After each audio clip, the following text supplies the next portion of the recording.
La salle, dépourvue de fenêtres, était baignée d'une lumière discrète et douce que personne ne remarquait. Pas plus qu'on ne remarquait les portes d'accès dissimulées derrière des cloisons, ou les canapés couleur crème disposés çà et là. Les architectes attentifs à l'esthétisme du lieu s'étaient attachés à créer un écrin, pour seule finalité de magnifier les œuvres.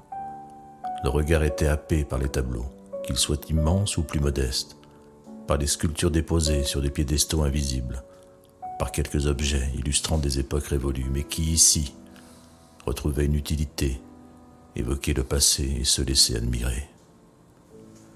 Les couleurs des peintures sautaient aux yeux des visiteurs ou les happaient selon qu'elles étaient brillantes ou profondes, éclatantes ou atténuées.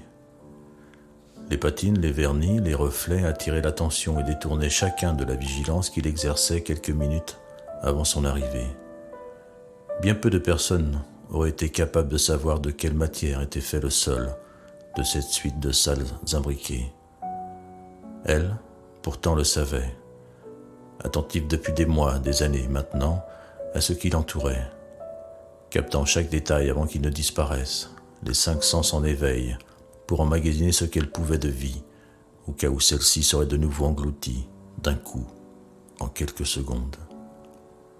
Elle savait la texture du parquet, des poignées de porte, de la coque de plastique qui entourait le mot « sortie » au-dessus des issues.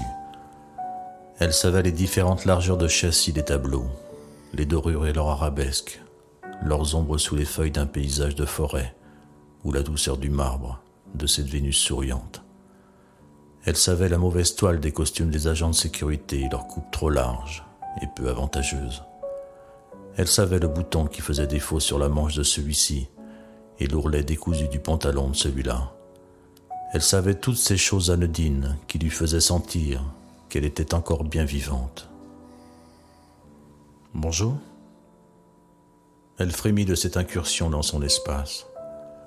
L'homme venait de s'asseoir sur la même banquette, à ses côtés, et avait décidé d'engager la conversation. Sa respiration hésitante trahissait le courage qu'il lui avait fallu pour oser cet unique mot, si anodin en d'autres circonstances. Face à elle, dans un cadre doré étroit, étaient représentés Ératosthène et son élève, suivant un cours d'astronomie. Stupéfaite et pour cacher son embarras, elle fixait intensément la touche de lumière qui brillait sur la calvitie du maître. Quelle idée avait-il eu de lui adresser ainsi la parole ? Il ne pouvait pas savoir, bien sûr, mais cette démarche lui parut saugrenue, plus saugrenue que déplacée d'ailleurs. Elle ne fit pas un geste, ne tourna pas la tête vers lui pour ne pas l'encourager, fit mine de l'ignorer en se retenant de cligner des yeux et en se plongeant dans l'inventaire des détails du globe céleste qu'elle décida d'utiliser comme une ancre, une bouée qui l'empêcherait de sombrer dans la panique provoquée par cet abordage soudain. Il la regarda quelques secondes, espérant susciter chez elle une réaction, un mouvement, un petit salut de la tête, si un mot était trop difficile à formuler. Il se disait qu'elle devait, elle aussi, être très déstabilisée par cette approche, mais enfin quoi ? Comment aborder quelqu'un plus simplement et plus amicalement que par un bonjour ? Il n'aurait pu s'y prendre autrement, lui semblait-il, et pourtant il lui parut avoir commis une erreur, une maladresse qui mettait en péril sa naïve tentative de rentrer en contact avec elle. « Il va comprendre, se dit-elle. Il va se lever, reprendre sa visite, me laisser poursuivre la mienne et faire comme si de rien n'était. » Son immobilisme, bien loin de le décourager, fut mal interprété cependant. Il lui parut que, puisqu'il avait fait une erreur, il se devait de se rattraper plutôt que de fuir. Il respira profondément, cessa de contempler son profil et par mimétisme autant que par intérêt, se mit à détailler lui aussi le tableau auquel il faisait face. Quelques longues secondes plus tard, le souffle plus apaisé, il reprit très doucement dans un murmure. « Je me demande ce qu'il savait vraiment de notre terre à l'époque d'Ératosthène, énonça-t-il sans toutefois, cette fois-ci attendre de réponse. Il continua. Il savait bien sûr depuis plusieurs siècles déjà que la Terre était ronde. Ératosthène lui-même en avait calculé une circonférence avec si peu d'erreurs que cela m'apparaît extraordinaire en disposant des moyens de l'époque. Cet homme-là était brillant, conclut-il, admiratif. Voilà que j'ai droit à un cours d'histoire, pensa-t-elle. Mais si je le pouvais, je ne saurais que répondre à ça. Je ne sais rien d'Ératosthène. Je ne suis devant cette toile que parce que le travail de lumière de ce peintre, ce Strozzi, me fascine. » Il reprit en murmurant : « Je pourrais vous en parler pendant des heures, mais je ne voudrais pas vous ennuyer. » On dirait qu'il commence à comprendre, se dit-elle en tentant, tant bien que mal, de maintenir une attitude aussi fixe et neutre que possible. « J'attendrai donc que vous m'en donniez l'autorisation.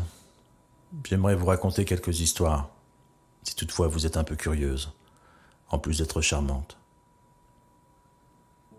Ses joues d'ébène s'empourprèrent si vite, et elle tressaillit tant qu'il baissa alors les yeux subitement vers la pointe de ses chaussures, puis se leva de la banquette et bondit sur ses pieds tout aussi vite. « Oh, je regrette, je n'aurais pas dû vous dire cela si vite.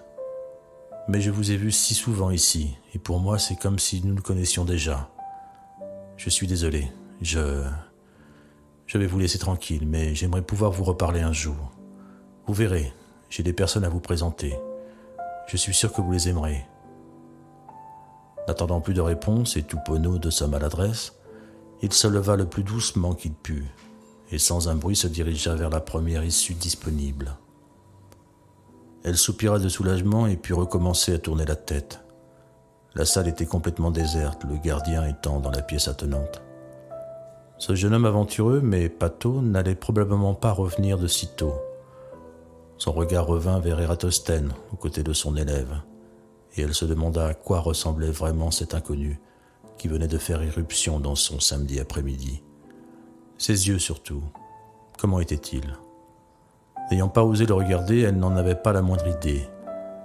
Pourtant le reste, elle le savait grand, aussi mince qu'un échalas, avec la peau très claire de quelqu'un qui ne va pas souvent à l'extérieur, brun, comme cet élève appliqué, penché sur le traité d'astronomie du maître, brun, avec des cheveux courts tout frisés et une curieuse façon apprêtée de poser les pieds sur le sol pour ne faire aucun bruit quand il se déplaçait.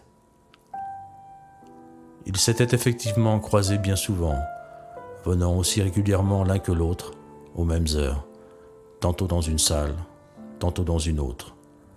Elle l'avait observé à la dérobée, comme il avait dû le faire aussi, mais sans jamais remarquer ses regards discrets. Qu'est-ce qui avait pu l'inciter à lui adresser la parole ? Pourquoi ? Et pourquoi maintenant ? Elle n'avait pu lui sourire en le croisant. Elle ne souriait jamais aux inconnus.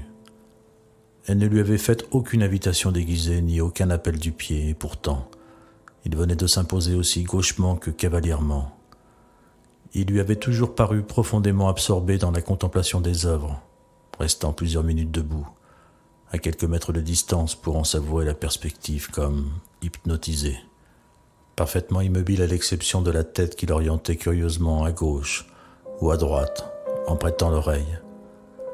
Mais que pouvait-il donc entendre dans cette atmosphère feutrée ? Quelle curieuse mélodie, imaginait-il. Il lui avait paru attendrissant dans sa façon malhabile de se mouvoir, encombré par son corps long et souple, mal dans sa peau sûrement, un peu trop grande pour lui. Elle devinait un cerveau en ébullition, une curiosité pour les choses que son laïus sur Ératosthène venait de confirmer. De l'érudition peut-être même. Il venait par cette intervention de passer d'attendrissant à impressionnant. Elle se disait soudain qu'elle aurait eu plaisir à discuter avec lui si cela lui avait été possible.